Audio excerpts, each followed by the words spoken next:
Salut mes chouchous, j'espère que vous êtes en pleine forme et que vous ne vous sentez pas trop tout seul.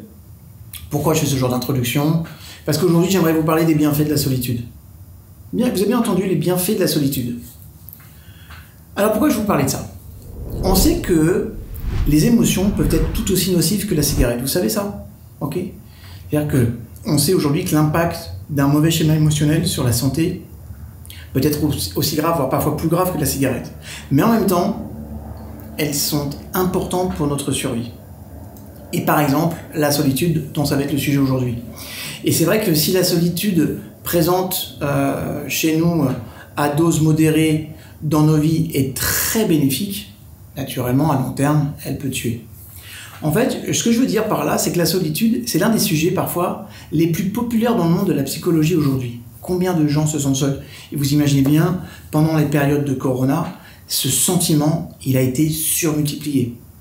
Et pendant justement cette période de Corona, moi j'ai vu un tas d'études, d'articles, de discussions que parfois vous avez envie d'envoyer ou que vous recevez parce que on est tous quelque part en lien avec cette logique du temps, ok?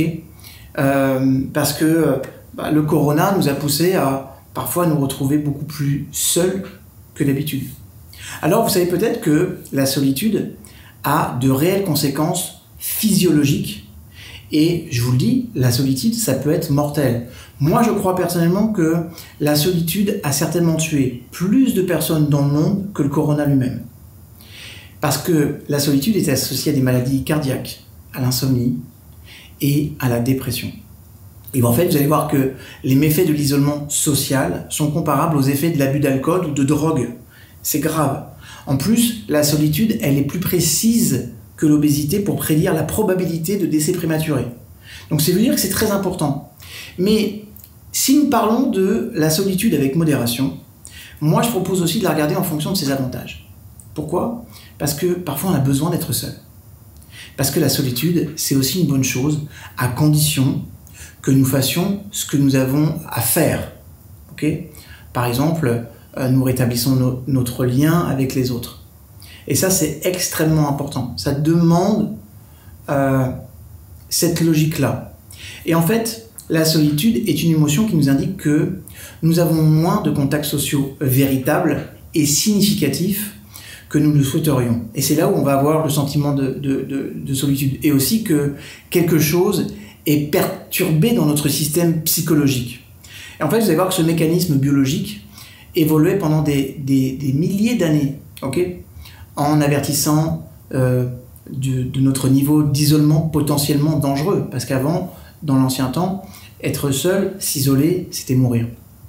Maintenant, c'est vrai que l'isolement n'est plus aussi dangereux aujourd'hui. Je veux dire, un citadin solitaire, c'est moins susceptible de mourir de faim ou d'être mangé qu'un chasseur-cueilleur de la préhistoire quand il était tout seul. Mais la raison pour laquelle la solitude nous cause toujours une vraie grosse douleur aussi aiguë, elle reste inchangée. Et en fait, cette idée, elle est perçue avec une espèce de surprise. La solitude, est-ce que c'est bon? Voilà.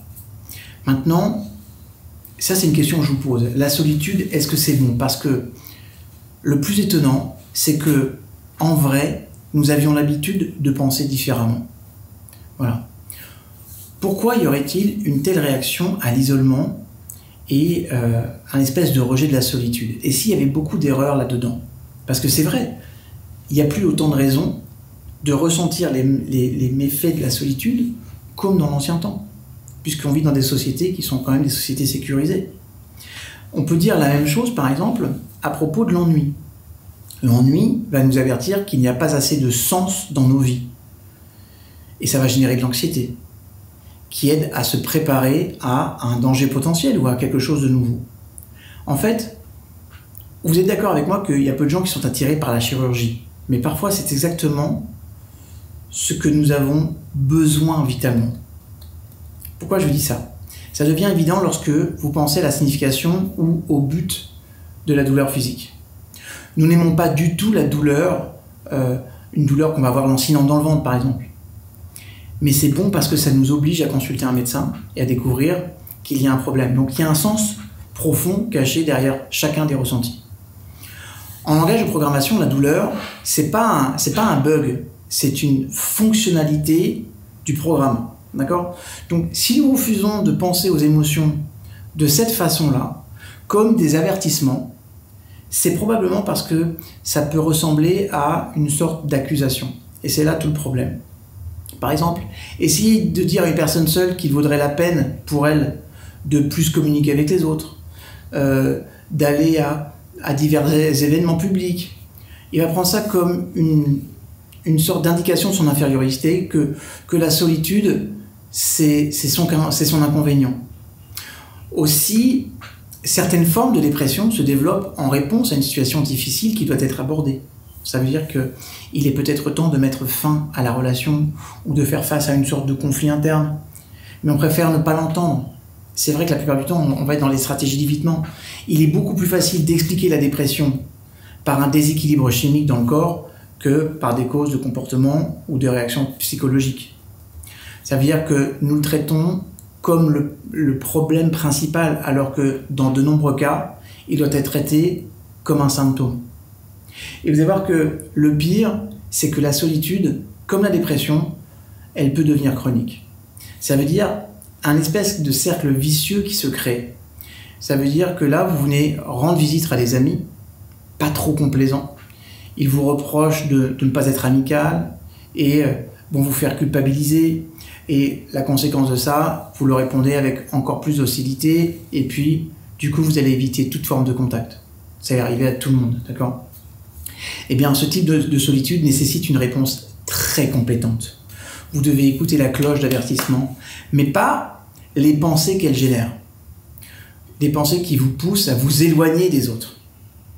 Écoutez et donnez un coup de main, même si cette idée ne vous plaît pas du tout. Encore une fois, l'analogie avec la douleur physique va vous aider ici, vous allez voir. Il y a peu de gens qui sont attirés par la chirurgie, je vous l'ai dit tout à l'heure, c'est-à-dire le fait de les soigner et de faire des choses.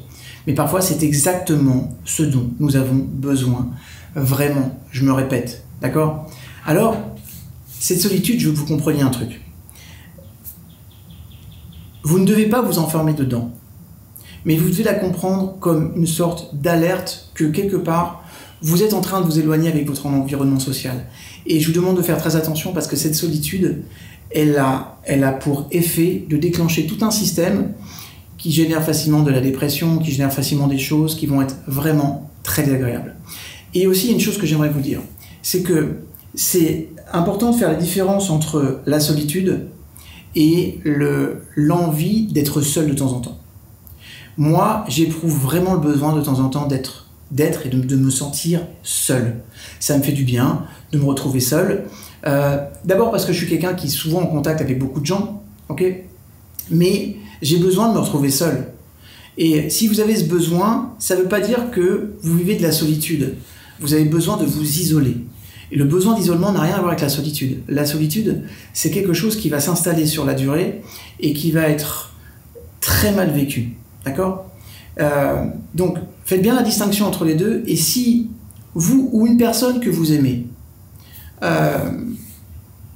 vit cet état de solitude, je vous demande d'agir ou pour vous ou pour elle. Si c'est pour vous, faites les choses pour rentrer en contact avec le monde extérieur, d'une façon ou d'une autre. Mais quoi qu'il arrive, c'est une invitation à entrer en contact avec le monde. Et puis, si c'est une personne que vous connaissez qui vit cet état de solitude, allez la voir. Mettez-vous en contact avec elle et exhortez-la à se bouger. L'être humain est un être social. Un être humain seul, c'est pas fait pour ça. D'accord ? Je vous aime, je vous retrouve sur une prochaine vidéo. Mais sachez une chose, c'est qu'en étant abonné à cette chaîne, si vous êtes abonné, parce que si vous n'êtes pas abonné, c'est dommage. Bon alors déjà, si vous n'êtes pas abonné, vous passez à côté d'une bénédiction sur 26 générations. Mais il n'y a pas que ça. En vous abonnant sur la chaîne et en allant sur davidlefrançois.com, vous avez accès à des programmes gratuits et tout ce que je fais, tout ce que je propose. Donc allez-y et je vous jure que vous ne serez jamais seul. Voilà. À très bientôt.